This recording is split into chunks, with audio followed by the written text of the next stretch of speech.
watched The Amazing Digital Circus, and let me just say, it was a fusion of weird and stupid. Like, I don't understand it. But, it was pretty cool. I mean, so far my favorite character is Jax, for very obvious reasons. But apparently film theory says that it's lying to us. I wonder what he means. Let's find out today. But before we do, if you guys are new, welcome to the channel. My name is Niner, and welcome to the Golden Family. Don't forget to hit that subscribe button to let us know, and also hit the bell notification so you guys can know when we post a new video, as well as join our Discord server so that you guys can tell us what kind of things you want to see us do. I'm done wasting your guys' time. Let's get into it. Alright, film theorists. Let's see what you have for us. What was that? Oh, hey, Kane. Okay, Pomni is... Okay, Jack's messing with the other dude. Okay. Hold on, before we actually continue, I just want to mention, the character Jax is actually my favorite character. For very obvious reasons I don't need to say. Okay, Pomni's just going through the doors and driving herself crazy. There is no escape. Ever. Creepy. Hello, Internet. Hey, Matt Pat. Welcome to Film Theory, the show that'll be theorizing day after day after day. Oh, jeez. Jeez, Don't hug me, I'm scared over here. Let's talk about the amazing digital circus, shall we? Yeah. My friends stumbled into an incredible world of wonders where anything can happen except for swearing. Oh. Well, that sucks. I mean, it's not that bad. This one was written, produced, and directed by Gooseworks, a talented artist who also composed music for both Has-Been Hotel and Hell of a Boss. Hold on, let me just say real quick, I've checked out both of these two shows right here. I mean, and they're really, really good. I'd highly suggest you go check them out over at VivzyPop's channel. Now, I wouldn't really suggest watching them if you're under the age of, like, freaking 12. But, they're still... But if you are over the age of... But if you are a good age of watching it, because it's pretty inappropriate. But if you are, you know, at the age where you can watch inappropriate stuff, go check it out. Give them some love. Their creativity and experience really come through with this one. I gotta say, you guys went crazy recommending this one to us across comments, GT Live, and our subreddit. Okay. It's pretty darn easy to see why. Between the amazing animation, incredible animation, cast characters, and a storyline wrapped up in like 18 different layers of mystery, this is the perfect It's a lot of show layers. for us to dive into. Which means that if you It haven't is. watched the first full episode yet, go do it. Watch it after I did, this series. actually. I did check it out, actually. Pause the video, new tab. Unfortunately, I'm watching this on a TV, not a computer, but whatever. But I did check it out, actually. And it is really, really good, actually. Well, I mean, it's like a fusion of weird and, like, crazy, like I said at the beginning. Whatever. Why if you hadn't, because this thing already has like 30 million views across 50 the planet. million. It is doing mighty well for itself. But just so we're all on the same page for today's theory, is a pilot Hold on. How many views does the pilot have? Alright, I just looked it up. It actually has 139 million views. Take a look at that. That is cool. Alright, let's move on. Who's thrust into a strange digital world styled after a circus. Alongside Hold on, wait, back up a second. What? Mighty well for itself. But just so we're all on the same page for today's theory, is a pilot follows a woman named Pomni. Who's thrust into a strange digital world styled after a circus. Alongside 5 other humans. Jax, the lovable jerk. Okay, there's Jax, Ragatha, Gangle, Zubul, that's their name. Kinger. As a result, the whole circus is run by a Kane. named Kane, who according to the show's website is a quote wacky AI, and all kind of like Mr. Tomatoes, right? You guys remember Mr. Tomatoes, right? of the humans are just subject to his every whim and desire. Okay, jeez. You're right, Jax. We should have a brand new adventure for our new member, Omni. I said that like 5 minutes ago. However, humans don't necessarily want to go on these adventures. Wow, They're wow. constantly trying to find ways of getting out. This is even. They're just gonna drive themselves crazy doing that. That's right. I paid attention. Even some of them insane. See? Them abstracted. Abstracted. That's the word. Case in point, the clown Kaufmo was obsessed with finding the exit and abstracts just before Pomni shows up. Oh. Okay. Been Kaufmo. obstructed. It's okay. Kaufmo? Am I pronouncing that right? What is the... Oh, ad. Alright, we're back. And abstracts just before Pomni shows up. Oh. Kaufmo's been obstructed. It's okay. What is that?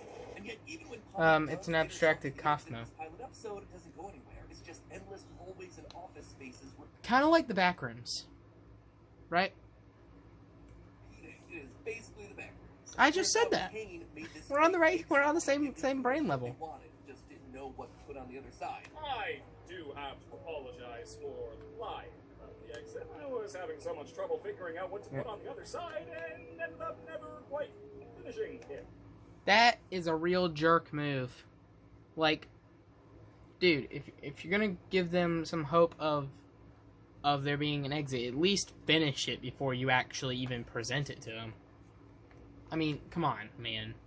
And more or less, that's where we leave the colorful Pathetic. cast of the Amazing Digital Circus after this first episode. She looks like she has There's just PTSD. so much world building here for us to dig into. So many questions posed that we want the answers to. Like, who's behind the Amazing Digital Circus? Good question. Is there an actual way out, or are they just trapped That's something I was in wondering when I Is, watched like, it. Cosmo really gone, or can they be brought back in some way? Hopefully they And can be I'm brought sorry back. to say, I don't have a whole lot of answers for those Oh, that things. sucks. Not yet. For as much as Glitch and Gooseworks packed into the first episode, they've done the wise thing and not given us a whole lot of answers. Oh, really? I do That's think not there really was wise. plenty here to theorize about. So here are 3 Amazing Digital Circus theories. Don't run for the exit doors yet, my friends. We're Oh, really? going in. Let me just say that if I was in this universe and I actually, like, if I was in this universe and I saw the exit door, I wouldn't. I'm running towards it. Okay, I'm just messing with you. I'm not. Because I think, oh, an exit door. Wait a second. It's too easy. You know? Things off a bit small scale here. Theory number 1: everything in the show is literally a video game set in the late 1990s. Actually, wait, maybe because like at the very beginning, Pomni says something about her putting on this headset, but then but if it was based in the 90s, in the late 1990s. Wait, hold on. When did he say? Number 1: everything in the show is literally a video game set in the late 1990s. Okay, he said the late 1990s.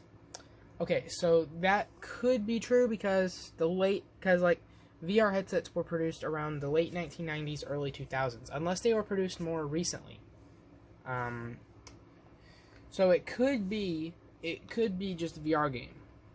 It could be because like the whole VR game that you mentioned at the beginning, VR headset, and then late 1990s video game, it makes sense.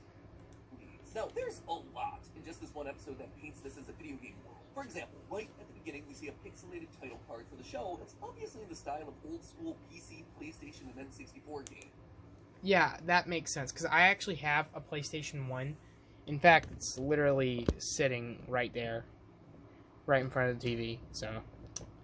Yeah, I have some good games on that. I only play, like, GTA 1 and Resident Evil 1 on it. This is further driven home in a secret video that you can find if you go to wackywatch.com. Wait, what? Alright, I looked it up, guys, and it took me to a different website called theglitchprod.com. I'm gonna look through it real quick, see if I find anything interesting.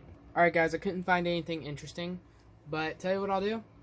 I'll link this video down in the description, and maybe you guys can find something, because I'm completely lost. URL shown on screen during the episode. That's exactly which what I shows saw, us the main actually. menu for this game. We also see a flower pot fall to the ground and clip in Jeez. like an old school Source Engine glitch. Oh, yeah, those It are mentions that annoying. we created the digital world in the weird backrooms office area in a way that's very similar to how a game developer would create world spaces. Plus, when Kookie yeah. first enters the world, she says this. I put on some weird headset and now I'm here. Again, That's exactly what I was saying earlier. Like, she mentioned a weird headset. directly implying that the whole thing is a game. She put on a VR headset and was transported to the world of the digital circus. All of that checks out and should be pretty darn obvious to the... Listen, guys, I've already seen the whole thing, but if you guys want to see me do, like, a fake reaction to it later, next chance I get, let me know in the comments. Like, and just I throw that out there. casual viewer, but what you might have missed is the fact that this is set in the late 1990s and not the Okay. present day, like you might expect from something talking about using VR headsets. And there is a lot of circumstantial evidence that points us to this conclusion. First of Okay. all, basically all the tech that we see throughout the series seems to be pulling straight from the 90s. Anytime we see a computer in the show, it's always the white boxy styled CRT monitors and I heard those, like, I've never actually... I watch a lot of Bruce, too, and I heard that, based on what he said on his channel, I heard that that those particular types of computers are really annoying, and all they do is just flash up the same same text on the screen, just the same thing, you know, over and over. Large white computer towers reminiscent of models made by companies like Dell and Gateway back in the 90s and early 2000s. Okay. This is both in the actual episode and in the off-site material as well. In that same Wacky Watch commercial, you see a real-life computer with the same old-school design. What's more, the beginning of this Wacky Watch video says that this was an old tape recovered on a date that's censored. And given the Why is it censored? It implies that not only is this video old, it was also recovered in the past as well. But this goes beyond just the tech that's used in the series. Many of the characters and iconography from the show are very reminiscent of popular characters and ideas from the late 90s and early 2000s. Kind of makes you think of like Sesame Street and Barney. You guys know those? You guys know those guys? Yeah. Pomni's gesture design takes a lot of cues from Sega's old Nights into Dream series. I don't know who that is. Design inspiration and a similar name with Max, the rabbit from the Sam and Max games. Bubble clearly takes cues from Super Mario's Chain Chomps. I know him. Inspired by characters like Poppy the Performer, an old Japanese 3D animated series. I only know like a few of these things. Very reminiscent of the villain and plot of I Have No Mouth and I Must Scream, a short story by Harlan Ellison adapted into a point-click adventure game in 1995. Okay. If you slice it, it's very clear that the creators want the show. Why does that Bubbles thing is annoying? But you might be thinking, hold on, they're talking about VR headsets here. That's a modern thing, right? Wouldn't this thing just be inspired by the 1990s rather than set in the 1990s? That's a pretty good point. Maybe. A lot of advances in virtual reality technology have only been... Wait, hold on. Is that like Oculus Quest 1 and then Oculus Quest 3? Hold on one second. Alright guys, look at these two. And look at us. This is the Oculus Quest 2. Like, is it just like that? I feel like that makes sense. See? That doesn't mean that VR technology didn't exist back in the 1990s. And I'm not just talking about the rudimentary black and red wireframes of the Virtual Boy either. Back in 1991, Sega announced the Sega VR. In 1993, virtuality okay, see? Display. And in 1995, more technology hit us with the VFX-1 headset. Just to name a few. He's going in depth about this. Alex Bale style. Circus. Simple, flat textures, rudimentary shapes and polygons. There's not a lot of detail here, but that's for good reason. These headsets, they couldn't handle a lot of detail. True story, I actually have some first-hand experience with these rudimentary headsets. The really? Great Lakes Science Center in Cleveland, Ohio, actually had a special exhibit on VR technology in the basement when I was a kid, and it blew my mind. With the amount of wires and cables these things took to run, it felt like you were ejaculating into the Matrix, and you had to wait 45 minutes to put on one of these headsets, and all of a sudden, you dropped into a video game. It was simple. I was walking through a purple field with a bunch of green triangular mountains in the background, but it was effective. And it captured my imagination for decades since. So much so that even though it was hold on. Pat, were you a kid when this happened? Because if not, if this was recently, I want to know where this is, because this sounds freaking sick, dude. Experience that happened in my life like 2 decades ago, I still remember it vividly to this very day. Anyway, Pat childhood stories aside, the long and short of it's childhood stories. Oh god, why was Bubbles eating the vomit? All of this has already happened from our perspective. We're just watching the events of the game unfold. So, now that we know that we're in a 1990s video game here, let's dig a bit deeper, shall we? Theory number two. Pomni helped create the simulation. That's not even physically possible. So what would make me say that? Then, well, I was gonna say, like, that's not possible because, like, she didn't have any of her memories of that, but, like, couldn't even remember her name, so she very well could have. Firstly, one of the scenes that really jumped out to me while I was watching and rewatching the pilot was the sequence where Pomni's running through the back rooms on the other side of the exit door. At one point, she enters a more traditional-looking office space with computers and cubicles before stopping and staring at one desk in particular. This is played as a big moment. We linger on this shot for a long time. I was kind of, like, you know, concerned at this part, like, wondering, why was she staring at the computer? Does that have any significance? But then I just realized that there's a freaking VR headset right there on the side. So, like there on the right. So, yeah. It's like horror-esque dolly zoom hits both the desk and Pomni before she has herself a psychological break. The lights start to flicker. Oh god, she's going crazy. Okay, sharp teeth. Off-putting and clearly meant to leave us with a big impression. Why? Well, because this desk isn't just some simulation that came cooked up in the back room. It's based on a real place in the real world of this universe outside of the simulation. Hers. That we actually see in the episode. At the very end, it's her desk. We zoom out of the circus and through the void, revealing that all of this has been taking place inside of a computer. That makes sense. Oh. That okay, that makes sense. I mean, it is a digital circus. Think about that. So, yeah. Huh. It's the exact same setup that we saw earlier in the episode in the back room section. The same old equipment on the left, the same file cabinets on the right, the same retro monitor and keyboard and computer tower and speakers, the same VR headset. See, he even mentioned the VR headset. Exactly the same, but clearly this one's in the real world. Not only have we literally zoomed out of the computer, implying that we're no longer in said simulation, but the lighting in the scene is much more. It's as if the void is like the actual computer's database, and like deep down in the database was like the digital circus, and Pomni was just like shot straight into the system, and like she can't get out now. So I mentioned "Don't hug me, I'm scared" earlier. It's exactly like that. Sunlight is streaming through the nearby window, all at an angle because the sun's lower in the sky. This is not the flat computer simulation lighting that we've been seeing throughout the rest of the episode. That right there, the desk and computer setup existing both in the simulation and in the real world, is already a pretty interesting point. It really is. What causes her to go off the deep end and start laughing? Well, I think that's Jeez. Pomni recognizes that this is her desk. At the beginning of the episode, yeah, she's going crazy though. Her human memories, but this, I believe, is triggering a deep realization inside of her. Based on what we're given here, I believe that Pomni's human persona is an employee at CNA company. She very well could be. It's a very good theory, Matt Pat. Developing the digital circus game and VR headset, and seeing it here inside the game unlocks some weird flash of her memory as to what's happening to get her into this situation. She's trapped in the very game that she helped create. Okay. It's ironic, hence why she laughs. It's kind of ironic, this thing. Yeah, it really is. Being a huge reveal down the line. So it's like she's like the developer, the game dev, and like these are the these are the characters she helped create, but like she accidentally got sucked into the game. All right, I feel that. That could be potentially devastating for all the rest of our characters. For Pomni, obviously, but also for all the other characters who are trapped in here, who would be seeing her as the one to blame for their current imprisonment. So they're like, okay. Micro theory. I don't think we have enough information to figure out what the initials in the company name C and A stand for. But one possibility that did jump out to me, it could potentially stand for Cain and Abel, partially named after. Wow, Cain and Abel. I get it. Maybe she was like the business partner. Because, like, you know, in Cain and Abel, Cain killed Abel and got the mark of Cain. Maybe, like, she represents Abel, and whoever her business partner was is Cain, and Cain put Abel into the machine. Maybe.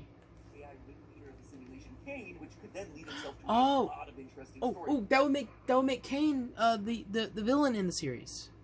That makes sense. See, Cain and Abel are a pair of brothers who are the sons of Adam and Eve. Yeah. Cain ultimately killing his brother and creating the first ever murder in the world. Anyway, you know. See, you guys get it. Good biblical reference here. And I just wanted to mention it because we get more clues in future episodes. Blue's Clues. We do have more than enough to say about theory number 3. All the characters aren't actually humans trapped inside the digital circuit. Yeah, obviously. They're all digital copies of the brains of humans put on these headsets. Obviously, you see, clearly these guys are not actually humans.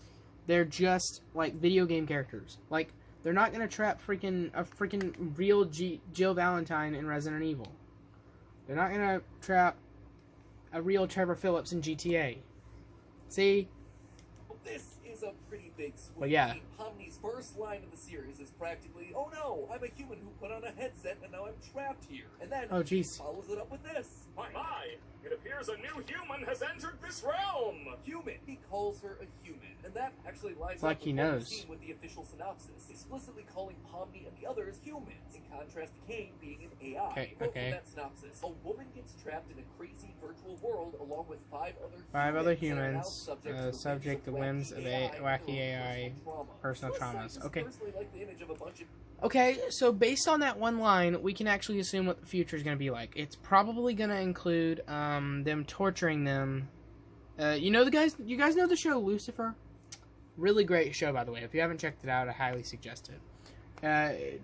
Basically, like, how it is in the underworld is you have, like, this loop that is based off of your regrets. And if you have no regrets, you get up in heaven, but if you have regrets, you spend eternity downstairs getting over your regrets until you are done with that, and then you can go up to heaven. Interesting show. VR headsets a la Sword Art Online. But all of that being said, I believe that there's a lot of evidence pointing towards these characters being computerized clones rather than actual humans. For instance, as I mentioned above, Pomni starts going a bit crazy when she sees her desk from the real world in the circus's back room. So think, what was Okay. actually on that desk? A headset. Pretty clearly. She did mention a headset at the Not beginning. on any human's head. And that's not just a thing in the simulation, it's also on the desk in the real world too that we see in the final shot of the pilot. If there's a human trapped in the digital circus here with a headset firmly planted on their head that they can't get off, shouldn't they, you know, be stuck there with the headset on their head? Given the little that we have to go off of right now, it makes more sense that Pomni put on the headset. Kind of makes me think of that. Kind of makes me think of that one episode of Walk the Prank. Meanwhile, Pomni in the game can't take it off because she's not a flesh and blood human anymore. She's a digital copy whose memories begin the moment the headset was put on. And even if we're wrong and this desk isn't Pomni's, all the other characters went through this exact same process when they first joined. As Jax hinted at when he sarcastically said, How do I take this headset off?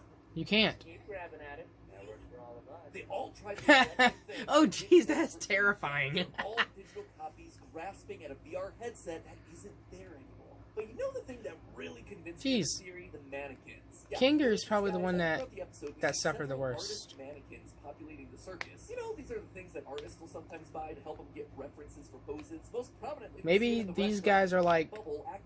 Maybe these guys are like ones that will have consciousness like these guys in the future, but like they don't yet.